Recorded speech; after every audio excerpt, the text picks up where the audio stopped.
My dad descends from the Burroughs family who landed in Stafford County, roughly 1635. From our archives, what we've learned is they were surveyors and lighthouse builders. They were involved in Point Comfort, the building of that lighthouse. There's still a lot of Burroughses up in Stafford County. Somehow they made it down the waterway and ended up in Princess Anne County in, I want to say, the mid-1700s. I think Elsie is the E-L-Z-Y Burroughs was the matriarch at the time. John J. Burroughs was, yes, ahead of him. Our family cemetery is located off Holland Road. We're very proud of that. We don't own the property around it, but we still have the a lot of descendants that are buried there. So Dad is an 8th generation Virginian, and I'll let him fill in the blanks. Well, I can say this much, that the Burroughses lost all their wealth during the Civil War. They kind of had to start back over. And I was born in this house right here. And my dad acquired that in 1912, this property here. And I'll tell you a little thing about it. I don't know if it's worth it or not. He was Commissioner of Revenue for 20 years, 12 to 32. And when he bought this property here, he didn't have the money, but he went and offered to the biggest banks, one but 2 of them in there, and wanted to borrow the money to pay these people off, family, because it was a whole piece of property here, stores and everything. And he said that not any banks would lend any money. And the last banker he went to said, "I wouldn't lend you $3,000 for all of Princess Anne County." I would say Pungo, per se, is kind of like a key place to live in the South, because it was the last crossroad over here. And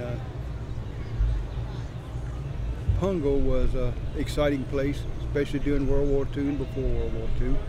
They had that Pungo airfield. I'll get you a picture here for you.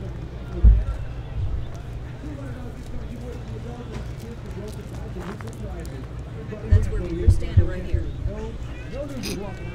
Wow. That's where we are right here. And airfield's over there. Old barracks. And you see this airfield here. Right here, they had 200 permanent personnel during World War II over there. And if you were a pilot and you could fly in here on this runway at night, you were ready for a carrier. It's kind of angled like a carrier. You could come in and not crash. It's ready for a carrier. Like training. It was a training field. Gotcha.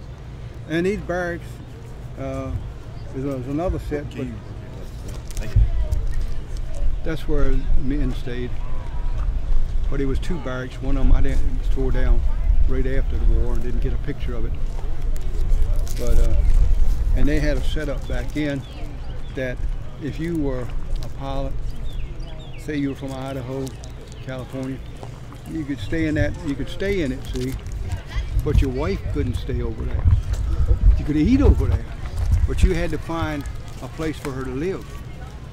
And a lot of them rented rooms like this house here. My mother had 3 different pilots' wives. You know, they just used the room, sleep, take a shower, type stuff.